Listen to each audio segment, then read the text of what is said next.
Welcome to Republican Roundtable. I'm your host, Max Reimer. If you were a resident in Edina and you remember getting this in your inbox, chances are you had a very emotional reaction to it. We have in studio the author of that Thinking Minnesota piece, Katherine Kersten, a senior policy fellow at the Center for the American Experiment. Katherine, thank you for Pleasure joining to be us. with you. So, this caused quite a stir in 2017. Yes, it did. I remember living in Edina, and like I said, there was not a neutral reaction to that piece, both good and bad. We're here to talk today about another piece that you have coming out, which is almost a follow-up to this piece. Correct. Because we couldn't get a lot of parents to speak on the issue of what was happening in the Edina schools. If you could you lay out for us what was in this original issue and what was being claimed that was happening in the Edina school system? Well, there was a claim that political and ideological indoctrination was taking place in the Edina public schools, and that this was happening under the guise of something that was being called equity. The way one teacher explained it to me, the Edina public schools had replaced their traditional focus on academic excellence for all students with a new mission of so-called racial equity. Now, everyone is in favor, of course, of equity if it means equal treatment for all, but that's not what this word meant to the activist teachers and administrators in the Edina public schools who adopted the racial equity mission in 2013. What it really meant was very different treatment for people depending on their skin color. It was a kind of code for racial identity politics, and in particular the idea that any academic challenges minority students might experience are the result of white privilege and white supremacy, and this was going to be done away with in the Edina public schools after this new mission of all for all, it was adopted in Edina in 2013. And one of the claims that you made, and I remember this very vividly, about declining test scores as soon as this was implemented. Can you speak to what that claim was and why you think that there were declining test scores?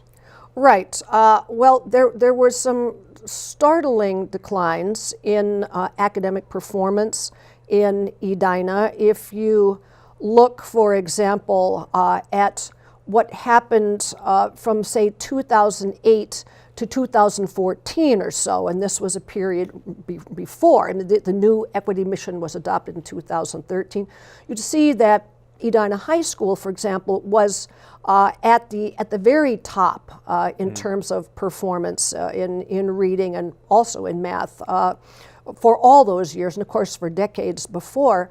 And after these kinds of changes took place, well, let's look at today, or even 2 or 3 years ago, Edina High School had fallen in terms of reading into out of the top 10 high schools, which is, it's a rapid decline. Now, we all know that there can be a number of reasons for test score declines, but this was startling and really across the board. Last year, for example, third grade reading scores in Edina fell 7.5 points, which was the largest decline that we had seen in the period for which data are available. At the same time, ACT benchmarks in the high school in reading, math, and science fell significantly. And if you look at the big picture, you'll see that performance declines have taken place among white students. It's not just a function of demographic change. And it's interesting to note that in Edina, the student group that performs the best is Asian students. So if you're looking to blame white privilege for minority student academic performance, no one claims that Asian privilege is the reason that Asian students tend to do so well. And with this new piece, and we have it here, we have some rough edits even that I've been looking at. and it'll be hitting people's inboxes in a very similar fashion that this original article hit their inboxes. What has changed since then? This article, it outlines a further decline almost since this original article came out. Things have not gotten better. Things have not gotten better. The reason for the adoption of the so-called racial equity mission was to close the learning gap, essentially between white students, white and Asian students, and Hispanic and African American students. That has not happened, needless to say, even though the Edina School District gets extra money in order to make that happen from the state.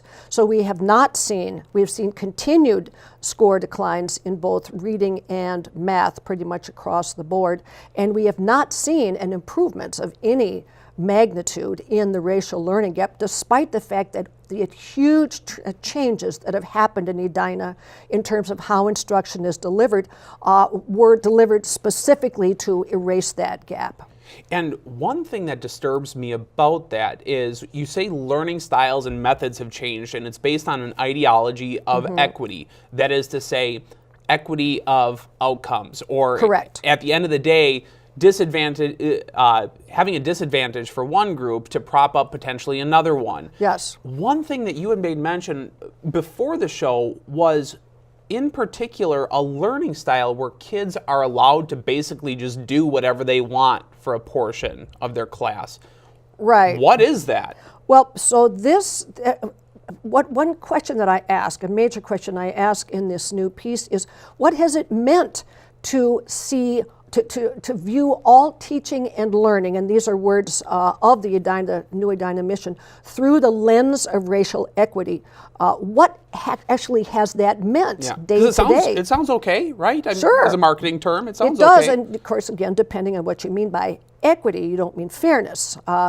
And a major way that Edina has chosen to make this change is by adopting or refining and amplifying something called personalized learning, which again sounds pretty good, right? Yeah, I think so. But in fact, I raise serious questions in this new piece about what the outcomes of this new approach have been, because it's very clear from Edina documents and from books distributed by district administrators to teachers and others that personalized learning was changed and increased in its use the way it was for reasons of equity.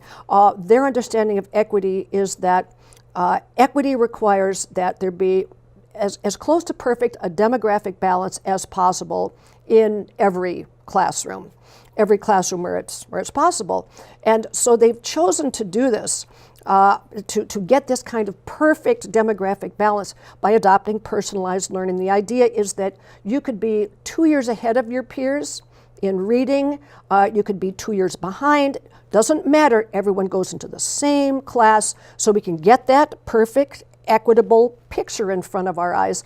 But we try to address the individual needs of the kids in that class by giving them differentiated instruction, teaching them differently once they're all in the class together. So what it means in practice is that in every class, there's maybe 10 to 15 minutes of what they call direct instruction from the teacher, where everybody hears the same thing. After that, about 10 minutes, this is according to district documents, and believe me, they're all over the place. After that, kids break out and they exercise what the district calls choice and voice. And we're talking about from kind of middle or elementary school, maybe third or fourth grade, and on to differing degrees. But it means that kids can basically choose how they want to learn, what they're supposed to learn, how they can display their mastery of it. And one thing they can do is choose to go out in the hall with their buddies and look at their laptops and sit around, many cases with no superintendence by a teacher whatsoever. Teacher's just the facilitator now, they say, not the deliverer of knowledge, but just the facilitator kind of on the side. And the kids are supposed to teach themselves. And to be clear, that wasn't just words that you made up, a No. facilitator of knowledge. No. This is what they have described Oh, yeah, everywhere. in ascertaining documents Yeah. with this curriculum. Yeah, they've got position statements. They've invested so much money in this. In some of the elementary schools, it's my understanding, they've done studies of just the kind of furniture they should have so kids can kind of curl up in these chairs and sit with their buddies. And on top of that, if you don't pass the test after this kind of instruction, you can, in many or most cases, you can take it again. Well, what happens in the case of, let's just say, a really gifted kid who might not be gifted enough to make it to the next grade, but certainly would be at the top tier of his own classroom or her own classroom? Right. What happens to a student like that? Well, what happens to a student like that is the reason that many gifted parents now seem to be leaving the Edina schools, because unless you get into an AP class or something, and there are a few tracks you could take in, say, math in middle school, but largely you have to do what everybody else does. And if you finish way before the rest of your class, you are told to go deeper. You're told to find your own research project, go out in the hall, sit by yourself or with your buddies. And parents say that their kids are so frustrated. I mean, kids who are advanced. Yeah. And often those kids are told they need to help other kids who are struggling rather than actually learn more themselves, which parents and kids find very frustrating. Well, I can tell you, as a 15-year-old Max Reimer, if I got a dig deeper time, I would be scrolling through MySpace and looking at funny pictures. Absolutely. And God knows what. Yep. And I've talked to several gifted parents who left the Edina schools because of this, and they say, yeah, my daughter went out in the hall, she and her friends chit-chat, and as long as they can show the teacher they've done something on the assignment at the end of the class period, they're golden, is the word that one mother used. And then people are leaving the school, parents are pulling their students out of the school at it's bizarre, right? Because you have always heard that Edina schools, you basically moved to Edina for the schools. And for the first time, some of these numbers that you presented to me earlier are staggering. Yeah. It's staggering how many parents are leaving the schools. Can you give us a little contrast to how that's differed from the past to right now? How many parents are actually pulling their kids out of the school? Yeah, in fact, so many parents did that for the first time ever, an outbound survey, a survey of parents who had pulled their kids out of the Edina schools was performed last year to try to get to the bottom of this. Why are they doing it? So there was a 28% increase in parents who open enrolled their students out of the Edina schools into other public schools from this year over last year. So that shows how many parents are saying enough is enough. And who wants to do that? Also, a lot of parents have pulled their kids out and put them in private schools. And who wants to pay that kind of money? So there's a lot of resentment among people I've talked to over being forced into this for the good of their children. I want to talk specifically about the ideology and the methodology that's driving this, because you and I talked before the camera started rolling about what is the case study, this 2012 plan basically that they rolled out, this book that they rolled out that talked about racial equity and teaching from a standpoint of racial equity.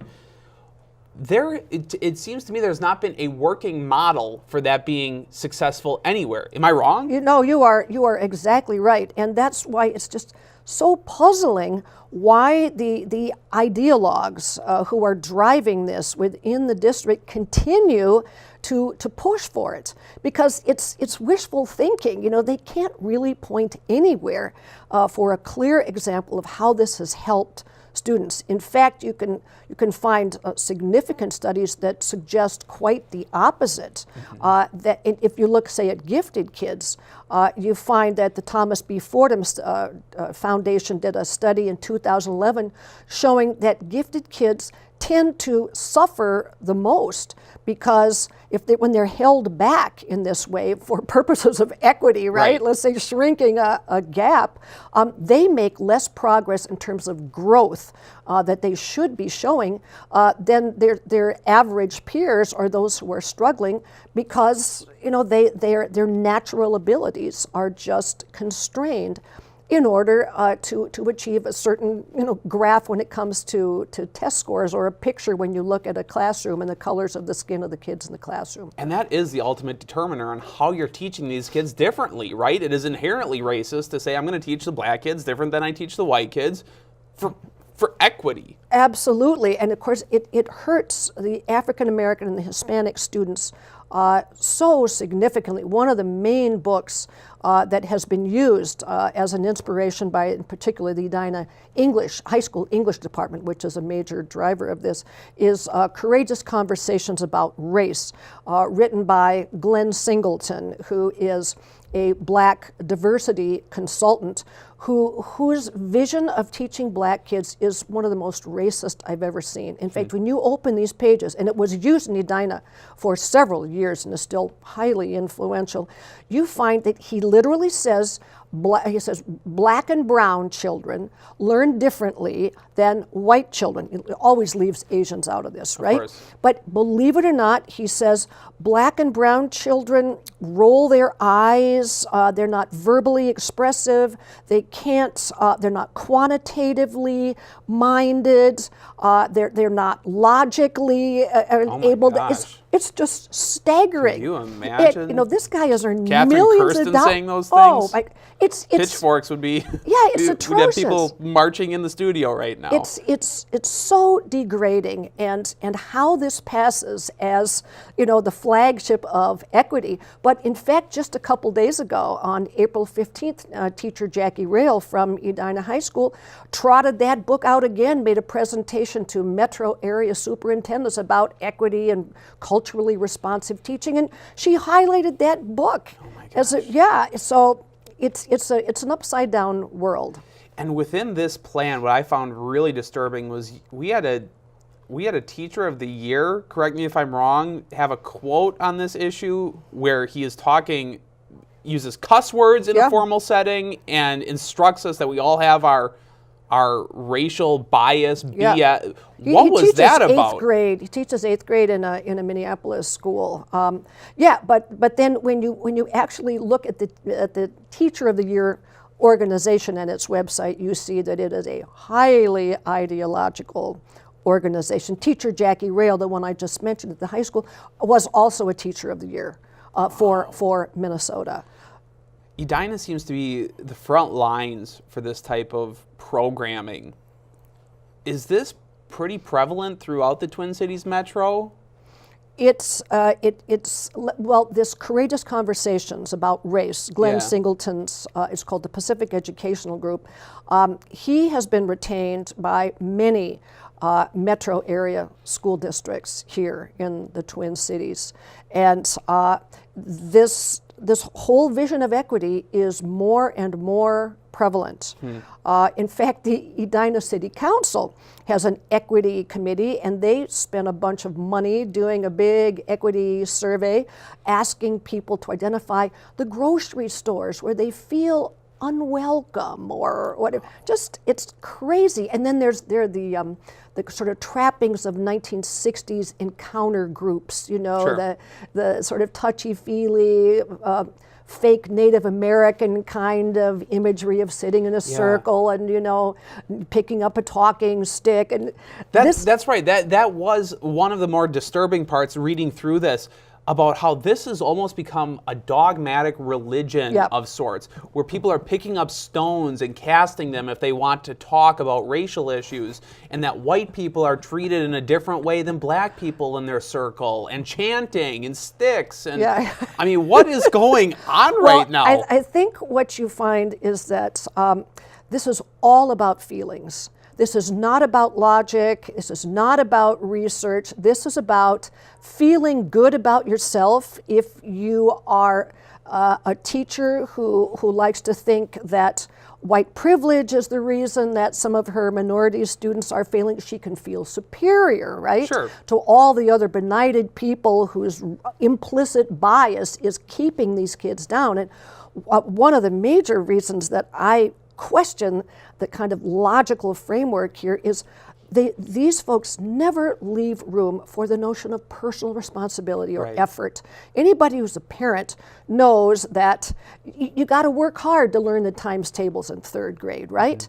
And if you are a minority student who is not learning them, is it really because of the implicit bias of the white or Asian child next to you? Right. Or might it be that you're not getting the kind of help you need at home, or you don't have the kind of concentrated attention Right. that you need in order to apply yourself to increasingly challenging tasks? So it's so patronizing of these people not to look at students of all colors Yeah. as individual human beings first. No, we got to see their race, everything through the lens of their skin color. And that increases the stigma of all of these things. I mean, I had to go through remedial math classes and summer school, and I think that those types of recommendations, which would normally be pretty good, might get swept under the rug in lieu of being woke or having racial equity a lens. Absolutely, that's an excellent point. There's only so much instructional time in the school day, right? And when some of it is used for indoctrination in these kinds of ideologies, or it's wasted, whether you're a special needs student or whether you're a gifted student, because you have to sort of fit into a classroom where you're not being served. This happened actually at Cornelia Elementary School in the last couple of years. There was a very strong desire not to have too many black and brown children among special ed children. Sure. So the principal there actually removed the supports that had been helping Hispanic kids who didn't speak English all that well, and the scores in reading just plummeted in 1 year. That had to have something to do with that score decline. So this might be all about good intentions, but the unintended consequences are hurting kids of all kinds. And this plan is so radical that it was actually advised for them to not dive headfirst into this learning style where students get to pick and choose what they do after that core teaching. Why did Edina do this? Why did Edina even go against prevailing wisdom? And this is what they're doing. They are diving headfirst into this learning method. And what you're talking about there is this personalized learning, which can mean many different things. But in Edina, it means it's being used as a vehicle for promotion of this equity worldview. Education Week did a big story about personalized learning. It's very, very recent, and pointed out that the Rand Corporation has done more work on the outcomes from this personalized learning than any other organization in America. And the primary expert there says there's a very, very weak evidence base for any kind of increased academic performance because of personalized learning.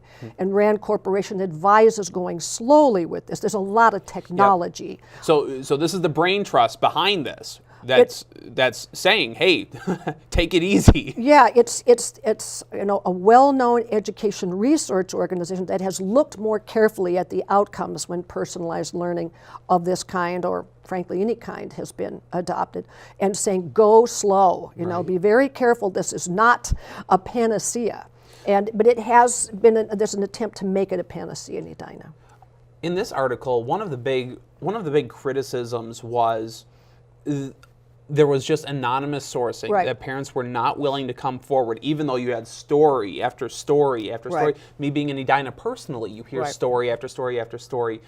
And just the jarring nature of some of these stories where kids are basically made to stand up in front of the class and talk about how they're privileged versus their fellow students, and teachers crying about Donald Trump being elected. Very disturbing things across all of this. I remember it was jarring for me to actually read some of that.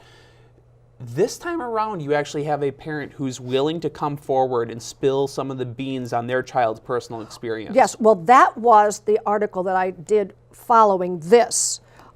In that article, yes, there was a family who came forward, and this was a family whose father had fled Nicaragua as a child when Somoza, the dictator, was replaced by the Marxist Sandinistas who took over the nation. And this father had actually come here and ironically graduated from Edina High School himself. Wow. And enjoyed it so much he wanted his own kids to enjoy an Edina education. And his son in particular had a very difficult experience with the kind of ideological bias we're talking about here, and left the high school, a top performing student academically. And so his father was willing to describe, using the family's name, what had happened to them. And you said, I can't sit by silently when what I fled in Nicaragua is now coming to the high school where my son is a student. Wow. So yeah, very, very, Think very about troubling. that. How can people, two things, where can people find this new article, and when is that going to be published? And then how can people get activated? I know that there were a lot of responses to this, and I think to your point in the second article you wrote, people are becoming a little bit more emboldened by the fact that their child is not alone in these experiences. So one, where can people find out more about this article in particular? And then two, Katherine, what do you recommend to these parents who are struggling to figure out what to do? Exactly. So this article is in the latest issue of Thinking Minnesota magazine, and so that it's been sent out already to those who receive the magazine. It will be on the center's website, and that's www.americanexperiment.org. So it will be there in a day or two. Okay. And in terms of what parents can do, I think parents have a tremendous power, although they're not organized the way, say, the teachers union would be. But if they stop and think about the power they have to elect the officials, the school board members who hire the superintendents, who make the policies, they really need to get involved in their school boards, election campaigns. And there is a school board election in November in Edina. And in addition, Edina has a 5-year strategic plan for its public schools that is going to be voted on this summer. Now, there have been surveys and focus groups and that kind of thing, but if people speak up and they write to school board members, they write to, email and call the superintendent and district administrators and teachers and tell them that they want academic rigor as the #1 focus of the Edina schools, and every child's needs being addressed, children not being looked at through the lens of skin color. We're all individuals first and foremost. Everyone should be looked at as an individual. If parents and citizens demanded accountability and transparency, I think they would get it. So they must be emboldened and take some steps along these lines. Very good. Katherine Kersten, Senior Policy Fellow at the Center for the American Experiment. Thank you so much for joining the My Republican pleasure to be Roundtable. with you. Thank you, Max. This has been the Republican Roundtable. I'm your host, Max Reimer. Until next time.